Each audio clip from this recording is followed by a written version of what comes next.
ये मर गया है बॉस, इसको यहीं फेंक कर निकल लेते हैं। हाँ हाँ, पता है। और ठहर ना जरा, गुल्लू सेठ को फोन तो लगा लूं, उसको बता दूं उसका काम हो गया है। हाँ सेठ, अपन ने तेरा काम बिल्कुल कर दिया, परेशानी की कोई बात नहीं है। तेरे दुश्मन का बच्चा अब इस दुनिया में नहीं रहा। अब ऐसा कर, हमारे पैसे भी फौरन से पहले हमें पहुंचा दे, हमें अगले काम पर भी निकलना है। ठीक है, तुम्हें तुम्हारे पैसे मिल जाएंगे। आज के बाद मुझसे किसी किस्म का कोई राब्ता करने की ज़रूरत नहीं है, समझे तुम? फोन रखो। अबे ये अपना सेठ भी ना बड़ा ही टेढ़ा आदमी है कसम से। दिल तो चाहता है इसका भी गला दबा दूं। चल, सेठ पैसे भिजवा देगा। अब जल्दी से यहाँ से निकल लेते हैं, ये ना हो फोकट में पकड़े जाए। देखा चील, आज तुम्हें पता चलेगा अपनी औलाद को खोने का गम कैसा होता है। अब मैं इस जंगल में एक मिनट भी नहीं रहूंगा, क्योंकि मुझे अपने बेटे की बहुत याद आती है जिसे उस जालिम चील ने खा लिया था। गोलू कबूतर जंगल का सबसे अमीर पंछी था। उसका बिजनेस बहुत सारे जंगलों तक फैला हुआ था, लेकिन उसका एक ही बेटा था जिससे वो बेइंतहा प्यार करता था। उसे जंगल में रहने वाली चील को गोलू कबूतर और उसके बेटे से शदीद नफरत थी। हकीकत में वो उन दोनों से बहुत जलती थी। इसलिए एक दिन जब गोलू कबूतर घर पर मौजूद नहीं था, तो उसने मौका पाकर उसके बेटे को खा लिया। और अब गोलू कबूतर ने किराए के गुंडे हायर करके चील के बच्चे को मरवा दिया। कालू जी, बरसात का मौसम शुरू होने वाला है और हमारे घर को तो बहुत ज्यादा मरम्मत की जरूरत है। इसके लिए मुझे जंगल जाकर पक्की लकड़ियां लानी होंगी। आज आप काम पर मत जाना और घर का कामकाज देख लेना। मैं जाकर जंगल से अपनी पसंद की मजबूत लकड़ियां लेकर आऊंगी।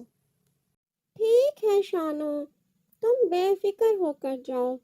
मैं घर के काम के साथ साथ खाना भी बना लूंगा। लेकिन तुम अपना बहुत ध्यान रखना, एहतियात के साथ जाना। शानो अपनी पसंद की मजबूत लकड़ियां ढूंढते ढूंढते जंगल में उसी जगह आ पहुंची जहां चील का बच्चा जख्मी हालत में पड़ा था। अरे, चील का छोटा बच्चा बेचारा इतनी जख्मी हालत में यहाँ क्यों पड़ा है? पता नहीं ये जिंदा भी है या मर गया। मुझे इसकी मदद करनी चाहिए। मैं इसे अपने घर ले जाती हूँ। अरे, ये तुम किसको उठा लाई हो? चील के बच्चे को?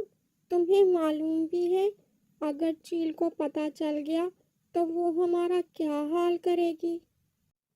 कालू जी, मैं जब जंगल में लकड़ियाँ ढूंढने गई तो ये मुझे वहाँ जख्मी हालत में पड़ा मिला।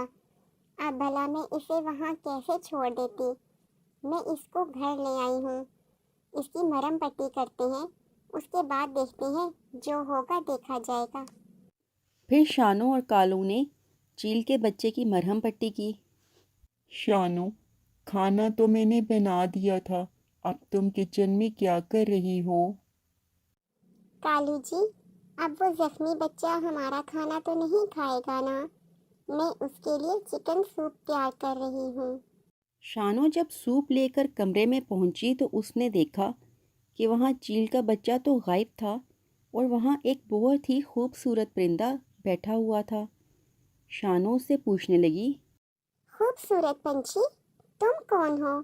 और यहाँ वो चील का जख्मी बच्चा पड़ा था, वो कहाँ गया?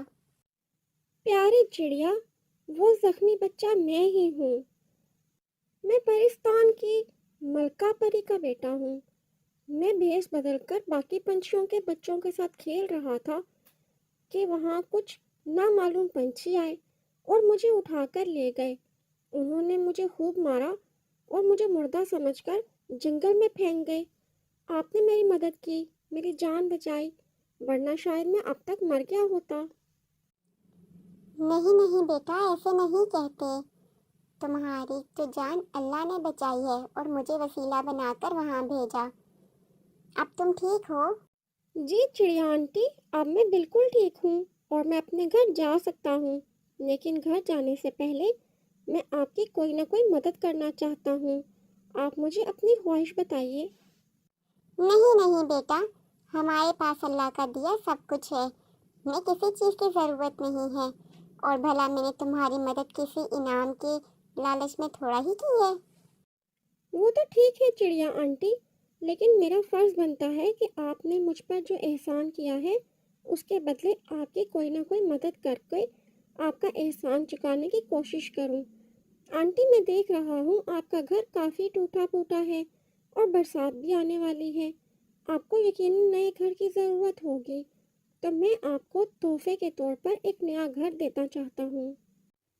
اس کے بعد وہ انوکھا پنچھی شانوں کے گھر سے باہر نکلا اور اس نے اپنی جادوئی چھڑی گھمائی اور وہاں ایک بہت ہی خوبصورت سا گھر بن کر تیار ہو گیا۔ لے آنٹی، آپ کا نیا گھر تیار ہو گیا ہے، اب آپ برسات کا موسم بے فکر ہو کر اپنے اس نئے گھر میں گزار سکتی ہیں۔ آپ کا بہت بہت شکریہ میری جان بچانے کے لیے۔ اب میں جاتا ہوں، اللہ حافظ۔ شانوں کو اپنی نیکی اور رحم دلی کا بہت ہی خوبصورت سا انعام ملا۔ وہ اپنے شوہر کے ساتھ ہنسی خوشی اس پکے گھر میں رہنے لگی۔